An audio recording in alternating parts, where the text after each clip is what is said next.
Alright, long time no video. What is it, almost 2 months since I uploaded the last one, so that's not good. I've done a few videos in the meantime actually, and what I did was I uploaded them on the junk channel because none of what I talked about was what I would deem to be big picture material. We had a riot here last month, so I talked about the aftermath of that because it was so distracting, all the coverage and all that stuff. So if anyone's interested, I will link to that channel. But as for this video, something I've been noticing increasingly as of late is that just like you're always going to see these generic instant dismissals of arguments on account of the fact that the position being argued for falls in the extreme pile. It's extreme, therefore it's incorrect. So, we all have that crap that we contend with. But then you also get the inverse of that. Especially in recent years, since things are getting just catastrophically bad worldwide, and typically when things get all borderline dark agey, that's usually when people panic and take up positions which you just know they otherwise wouldn't have taken up. And as a result, whenever you advocate for some centrist policy, someone is bound to show up and just for the sole purpose of vocally dismissing the argument offhand, solely on account of it being a policy that just happens to be based in the center. Well, I shouldn't say vocally dismiss, just dismiss in text, just the nitpicky commenter folk. Because yeah, every now and then I will do a video where I will defend what I suppose can be described as the moderate position on certain issues, especially when it comes to a few aspects of politics which aren't inherently broken and are perfectly capable of functioning, or at least functioning well enough, once you simply tweak a few vital components. Components which have never been tweaked in the past. So there's no need for any overthrow or abolishment of this or that. You don't need to flip the entire table upside down. You just need to straighten out the edges of it. And IRV is a prime example of that.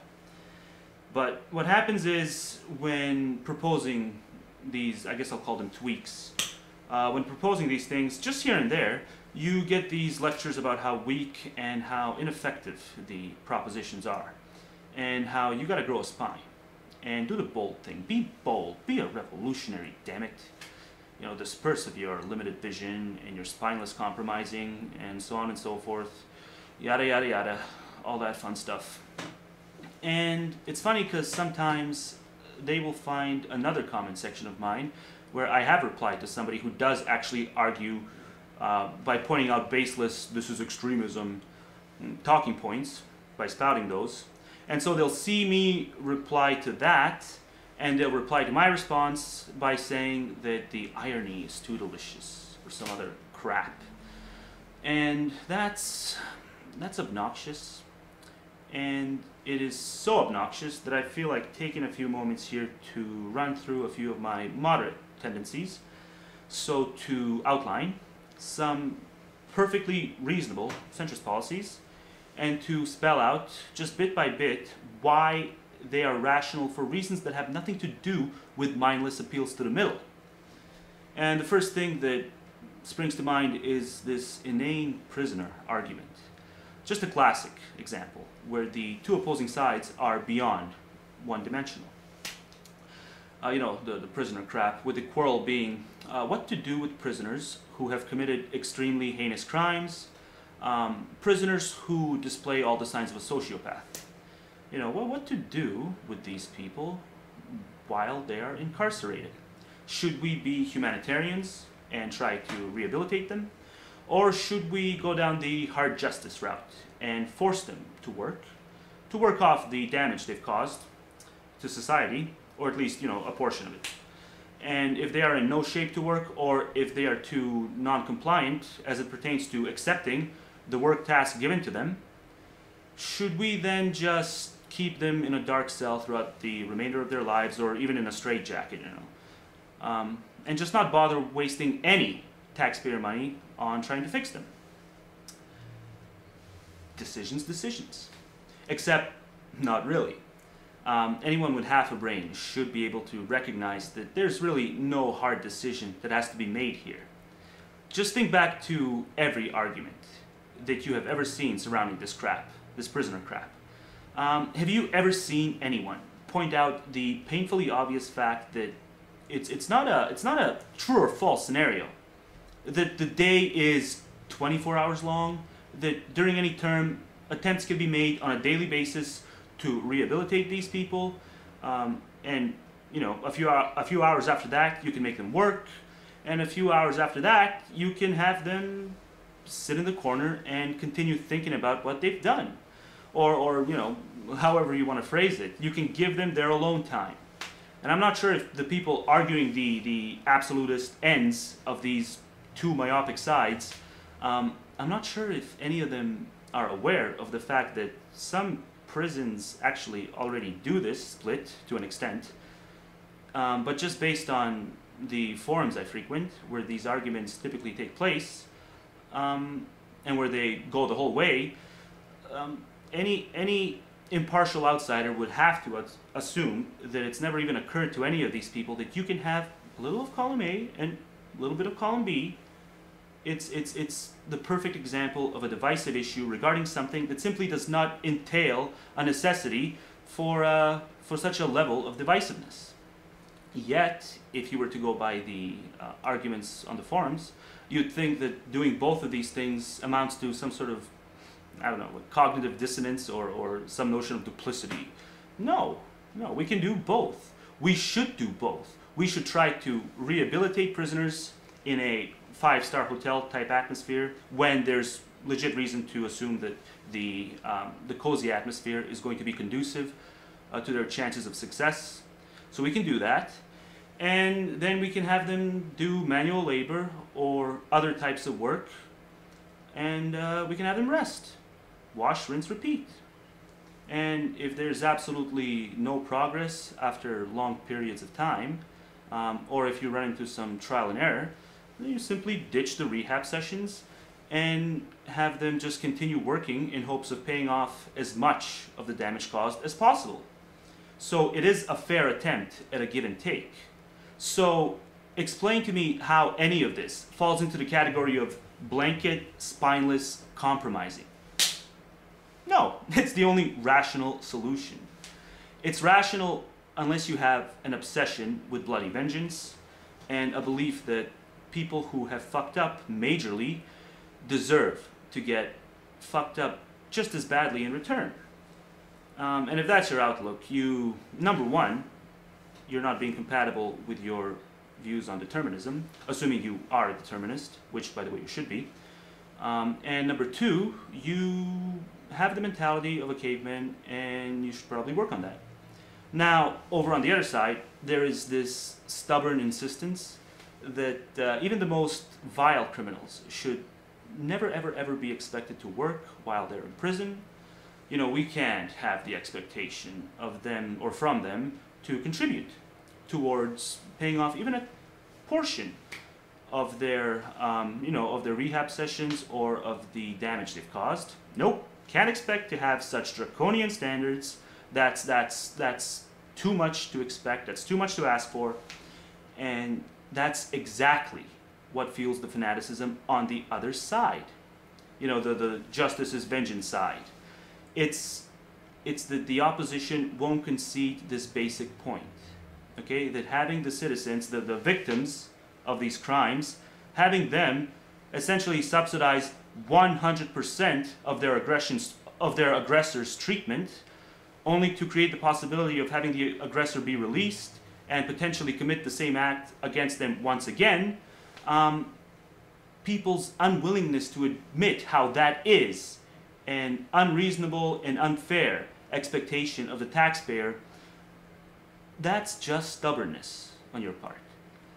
And it creates this black and white, this A or B, can't possibly be C, it's got to be all of the above, it can't be any of the below answers. Just this one-dimensional framework by which the entire debate is shaped and by which the entire argument just draws on drones on and on from there on out, and it's completely unnecessary. And my recognition of the fact that it's unnecessary doesn't mean that I'm just placating both sides just for the hell of it. No. It just means that it just happens to be a middle-of-the-road position that's also bulletproof from any way you look at it.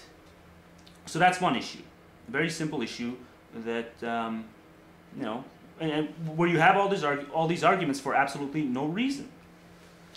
Now, guaranteed healthcare coverage or insurance is another big one where you hardly ever hear anyone satisfied with any proposal that strays from all or nothing insofar as the government's involvement is concerned. You get people who believe that it ought to be a fundamental right for every last person in the world. And the same line of thought can be used to conclude that food ought to be a fundamental right for every last person in the world, and that having a roof over your head is a fundamental right, and that having a job is a fundamental right. But of course, you wouldn't need a job to begin with, since you would have the guarantee of all these the right to all these other goodies. So, yeah, you tell me where that goes. It's like the stupid UN Charter of Human Rights, where you don't even need to read like even a quarter of it until you come across something. You can pick out several major contradictions in it. I've said this before, but rights are entirely a societal construct. Entirely, just completely a 100% a societal construct. You can't just proclaim that anything that's not self-sustaining is a natural fundamental right. Or if you're a theist, a God-given right. So that's fail, straight from the get-go. And then on the other side, you get the personal responsibility mantra.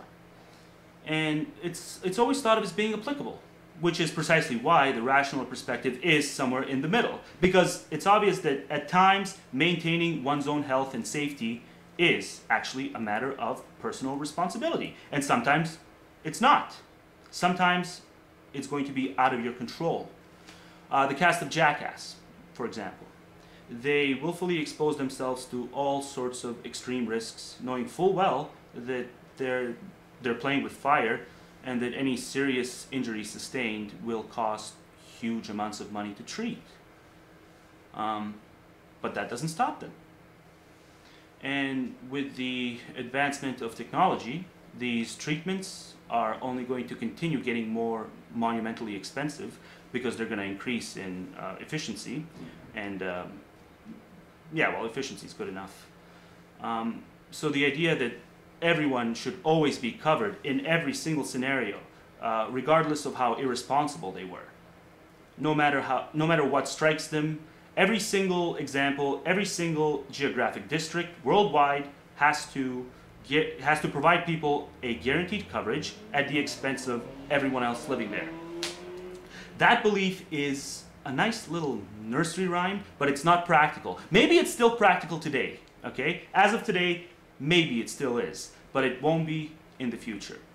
Especially if we are to consider that these anti-aging discoveries are going to evolve to a point where they're actually going to prove to be effective and become accessible to Joe Public. I don't know if anyone knows about this, but yeah, it's this life extension thing where through the use of NDGA and other chemicals, it's going to be possible to impede the oxidization of cellular material, so prolonging the average lifespan to about 120 or 130 years of age is going to be a potential factor. And we know that the average human is an egomaniac who is going to be perfectly willing to take advantage of these discoveries, especially if society guarantees them ongoing, never-ending coverage in the form of pensions and healthcare. So yeah, once you reach the age of retirement, it's going to be all-you-can-eat time. So yeah, let's recap. You get the artificial age problem, you get the reckless daredevil problem, and yes, most human beings aren't quite as bold and as reckless as the people on reality TV. But they can still be in that range, especially if they see a camera nearby. And there are cameras all over the place nowadays. They're built into cell phones and all sorts of other devices, for fuck's sakes. So why should these people have the expectation that they're thrill-seeking, this feeding of perpetual starvation for attention? Why should anyone expect society to submit to that recklessness and to place it on par with legitimate reasons to insure people, sick people, who did everything they could to avoid having to get treatment? But despite doing everything they could, they still wound up requiring the treatment through no fault of their own. Why should these innocent people be thrown in the same camp with egomaniacs who want to live to be 130, or the daredevils? No, it's a thoughtless expectation. And just like with all these other realms, acts of irresponsibility should make you subordinate. Now, the other side may still say, well, why should anyone, including the innocent, ever be given or be guaranteed insurance at the expense of anyone else? And it's always going to come down to a genetic imposition, as far as I'm concerned.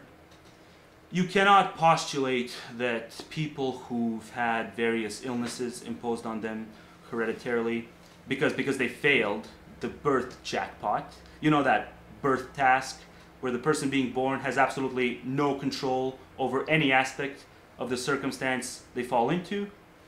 Yeah, that one. So yeah, the kid being born to a family with a history of illnesses, it's laughable to talk about the virtue of self-governance and personal responsibility when it comes to those kids, those victims.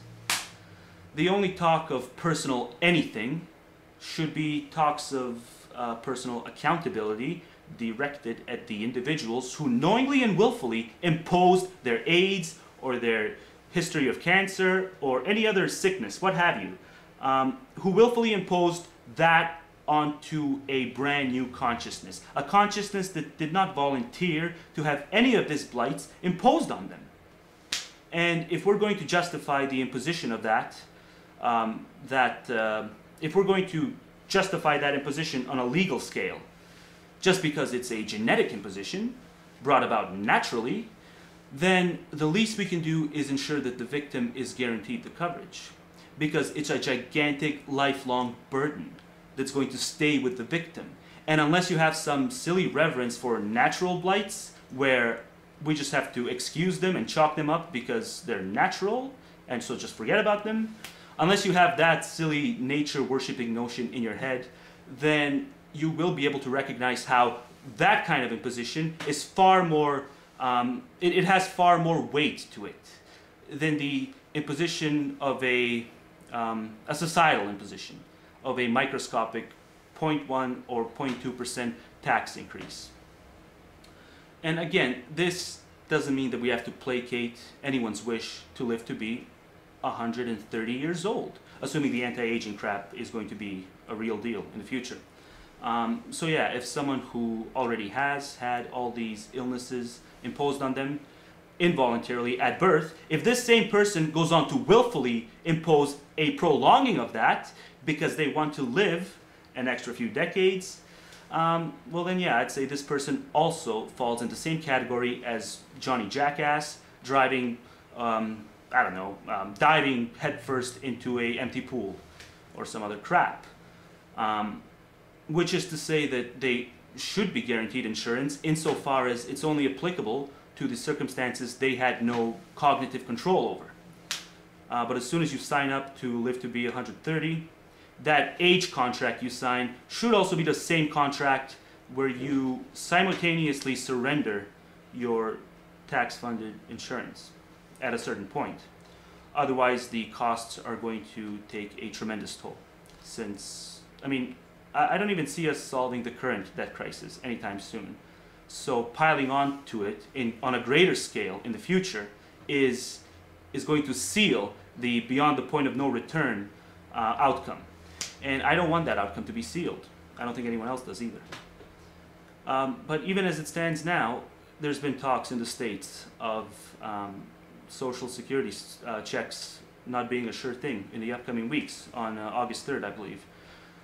So we haven't, even though we haven't really hit the anti-aging advancements yet, it's still getting too tight as far as certain countries are concerned. So let's not pile on top of that even more. But yeah, other than that, the personal responsibility excuse cannot be used as a rationalization when the individual has zero control over what has been imposed on them, unlike your average Johnny Jackass thrill seeker or your average spiritual nut jobs who want to live on borrowed time. So of course there's a rational middle ground when it comes to guaranteed healthcare coverage and insurance. But having said that, I also have to point out that people who live in the States and who are proselytizing for universal healthcare or any variation of it, that's still a bit different, because see, they'll often talk about how, well, look at all these other places where everyone is guaranteed coverage. Isn't it a shame that we are the last first world nation, the last developed nation, that's still so far behind when it comes to the issue of healthcare? And they talk about stuff like that, and they genuinely believe that by pointing out how there is no other first world nation with a healthcare system which allows people to opt out, they believe that pointing this out strengthens their argument for why the US should also have that same system where nobody can opt out. So you guys are perfectly okay with eliminating the very last refuge for people who you know are repulsed by collectivism when it comes to the issue of healthcare. Now, I personally think that they're stupid to be opposed to it on such a absolute level, but that's still irrelevant because we are looking at one of the last, well, the absolute last first world nation where people can, to a degree, still opt out, and you're essentially saying, nope, our preferred system where no one can opt out has already spread worldwide when it comes to all these other nations, therefore we must acquiesce to it here as well. And that's an imposition of its own right. It's an imposition worth complaining about, because you guys are the ones with all the nearby viable options, whereas the people whose right to opt out you want to remove, they would have to consult third world nations for a viable non-government alternative. And as I see it, maybe if you had some sort of a supermajority, maybe then I can chalk it up. But you don't even have that. You have around 60 to 65% of Americans who are for it, according to some recent polls. So you'd be willing to impose a non-alternative on roughly 40 to 35% of the population.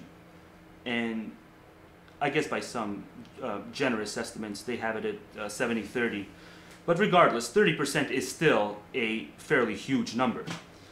And again, it's the people who are for the elimination of the right to opt out who have the viable options nearby, like here in Canada. And let's not forget that America was structured in a specific way, and a legislature of this scale would probably warrant a constitutional amendment. And the people calling for universal health care aren't even mentioning the necessity of the amendment. So that's another bit of a Weasley move. Now, don't get me wrong. I mean, the Constitution is stupid. I mean, it's certainly not above scrutiny. I have zero reverence for it. But that's why I don't live in America, because I find some of the core principles ingrained in that system of governance, I find that to be completely abhorrent to principles of my own. But this doesn't mean that I'm going to think that my principles should be applied to how every single acre of land worldwide ought to be governed. I think it's entirely possible to come up with a middle ground alternative where we make it possible for Americans to pay into the Canadian system if they want to be guaranteed through a government some coverage.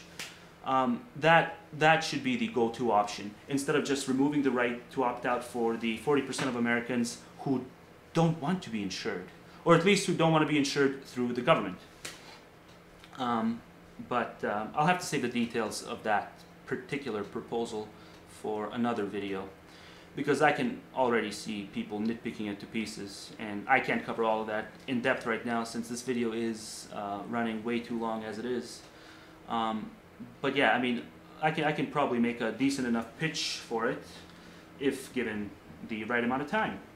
I mean, yeah, I'm probably going to stop right now anyway, and I'll go over a few more rational centrist policies in future videos, because this is just running too fucking long.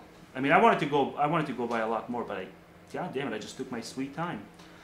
There are a lot more centrist positions which need to be analyzed in great detail and given their fair shake, instead of just being dismissed offhand based on just it's almost macho posturing. It's almost a macho posturing approach to policy debate that lots of people have on this site, where it's somehow rational to equate the middle ground stance with spinelessness. And like I said, it does go both ways though. I can't help but notice how there are lots of videos where people who just happen to argue against middle road positions will inevitably get someone who stops by to inform them all about how their positions are extreme and therefore inherently